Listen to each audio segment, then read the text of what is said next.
Hello, this is Chris Cinnamon. I'm the Tai Chi and Qigong instructor at Enso Martial Arts, located at 412 South Wells in Chicago, Illinois. This is a guided practice intended for beginning students in the set we call Tai Chi Circling Hands. It's a great set, involves 7 circles, and it combines several of the fundamental principles of Tai Chi movement in a set that's, for most people, easier to do, easier to remember than an entire Tai Chi form. So it's a great set for beginners, or for those that want to explore it in more depth. There's a lot more to it too. But this will be at a beginning level. So what I want to do is go over just a couple key points and then lead a set that will take 8 to 10 minutes to do. And for those that find it useful to follow along, you'll have this as a resource to you. All right? So the 3 points I want to cover. First, we've talked about the 70% rule, and that's a key part of this practice and all the practices I teach. And the 70% rule, as applied to circling hands, means we do not do any movement greater than 70% of our maximum. So at the front of the circle, our 100% is stretched out like this. Our 70%, there's still a bend in the elbow. I'll turn sideways. So here's 100%, and I can feel the tightness in my shoulders, all right? And I back that off to my 70%. Now, that's if you're healthy. If there's an injury, then you back off even further. For example, if this caused pain in an area of my hip, I would not turn so much. I would not turn to the point of discomfort. So that might mean my turn is much smaller. But by not turning to the point of discomfort, I'm allowing the tissue surrounding whatever the issue is to relax, to have circulation improve, to heal, and then over time, I find I can increase my range of motion comfortably. All right? 70% rule. Now, the other two principles apply to the 3 circles where we're turning our hips. All right?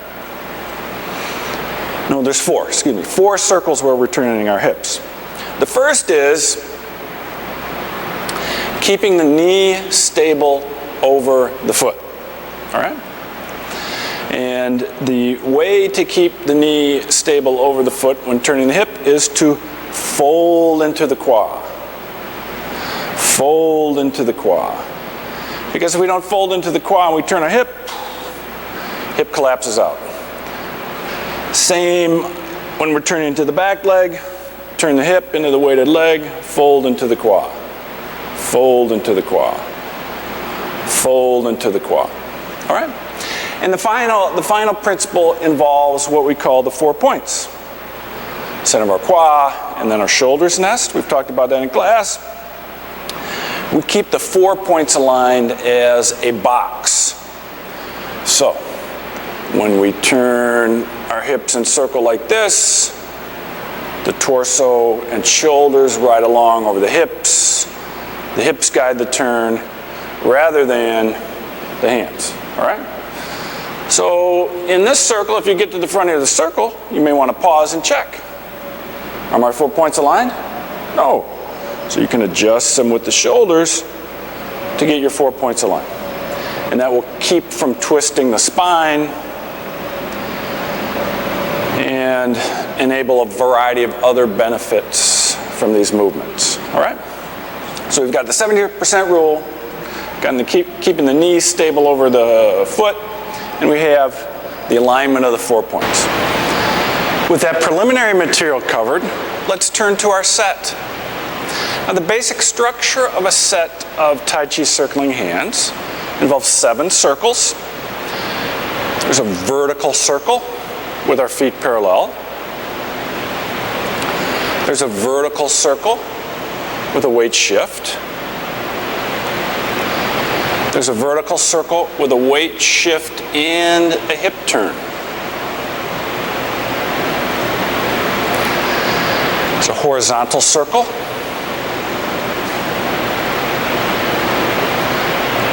A horizontal circle with weight shift and hip turn.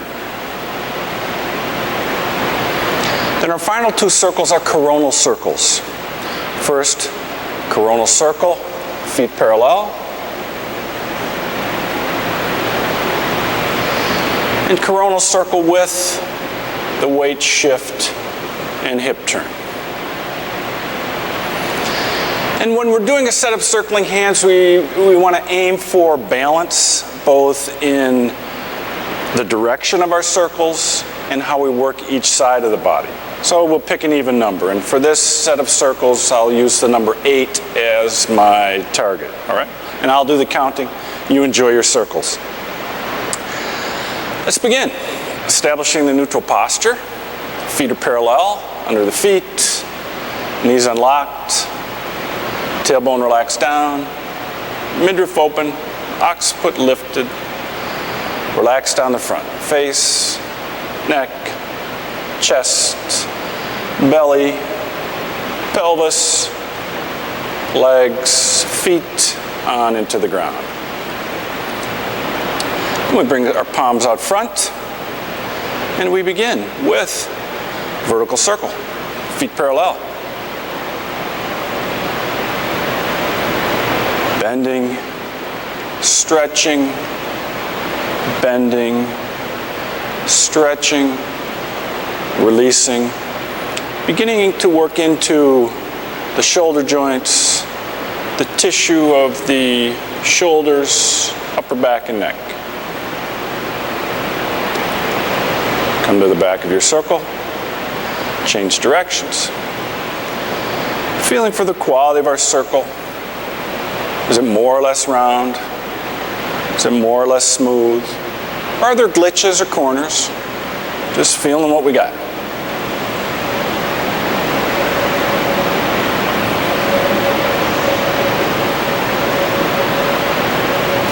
Now come to the back of your circle and smoothly take a step back or forward if you're more comfortable with that. Shift your weight back and circle. Vertical circle with the weight shift. Engaging more tissue of the legs, hips, beginning to get into the lower back as we continue to work the arms, shoulders, upper back, and neck. Back your circle, change directions.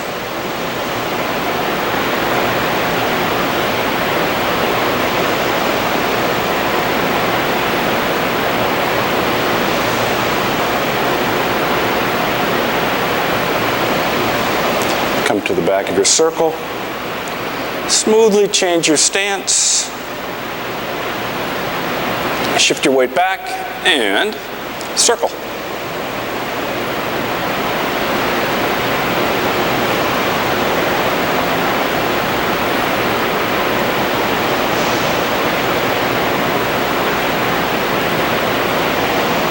Come to the back of your circle.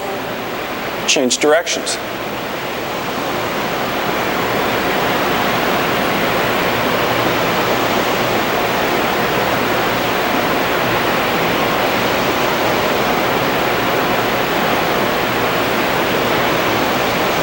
Come to the back of your circle,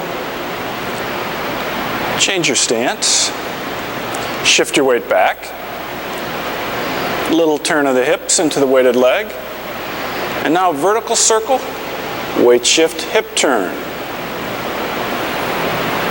Keeping our knees aligned over our feet, keeping our 4 points together, letting the legs and the pelvis turn the torso. Come to the back of your circle, change directions.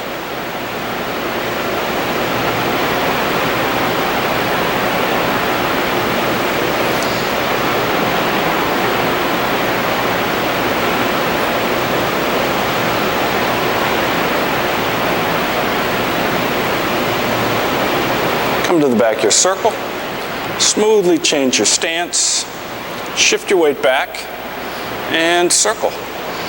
And when we add the hip turn and the weight shift, we're engaging even more tissue. All parts of the body, muscle, connective tissue, bones and joints, even your internal organs are beginning to get worked by this movement. Come to the back of your circle and change directions. Now as we get into more tissue, there's also the chance we get into something that's tight or injured or not moving well at this moment.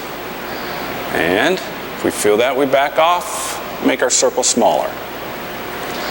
Now come back to neutral posture. Palms toward the floor, horizontal circles.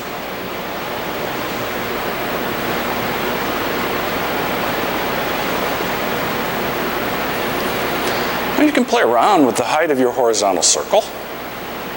Come up a little higher, working more of the chest, the heart. Your circle can get lower, getting more into the belly. Come to the back of the circle, change directions. You can experiment.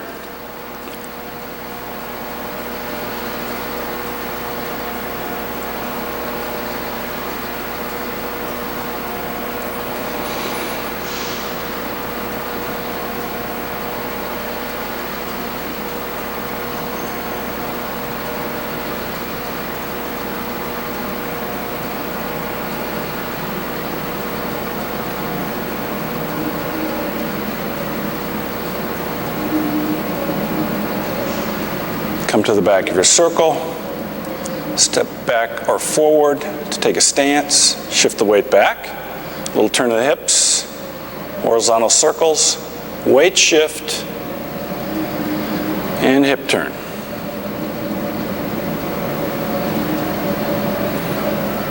Keeping the 4 points together, keeping the knees over the feet. Circling hands. Come to the back of your circle, change directions.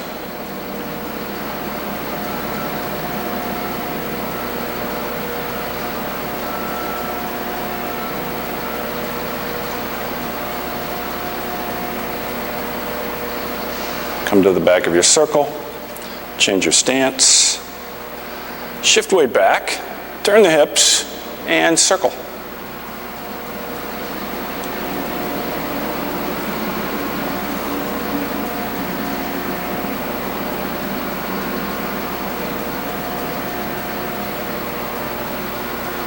Come to the back of your circle and change directions.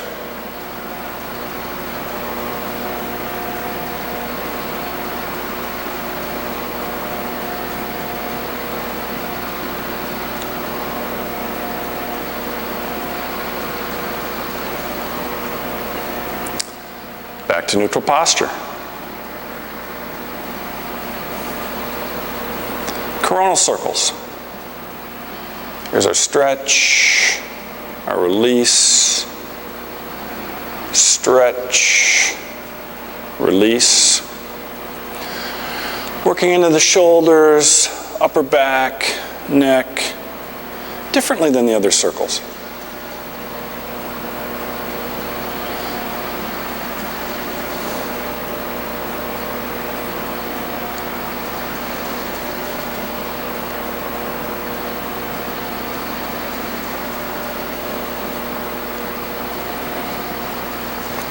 Come to the bottom of your circle, change directions.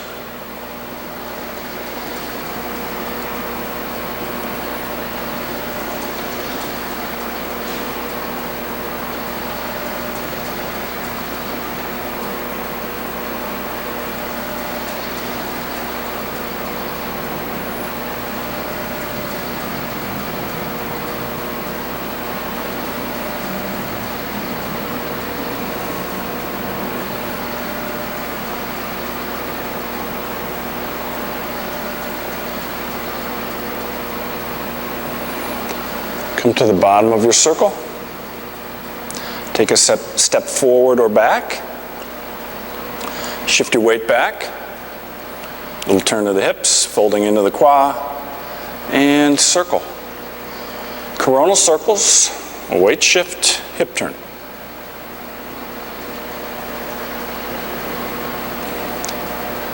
Bending, stretching, releasing, stretching. Whole body movement.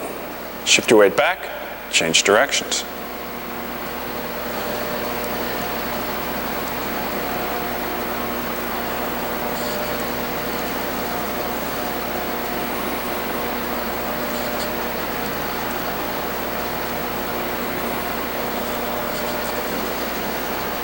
Shift the weight back, change your stance, shift weight back, and circle.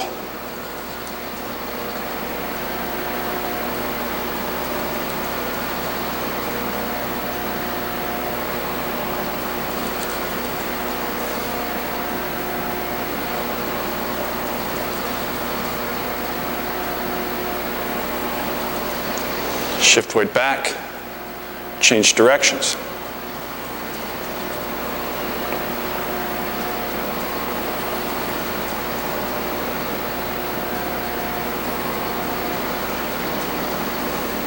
Last circle.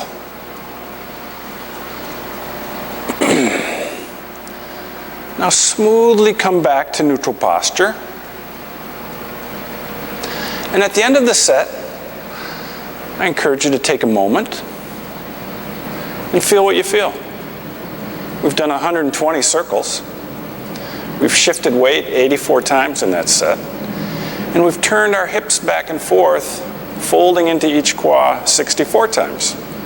So we have a high volume of those low impact whole body movements. And they can have an effect on the body, and very positive effects. You feel what you feel. And then you take that out into your day. I hope this is useful. Thank you, and I'll see you in class.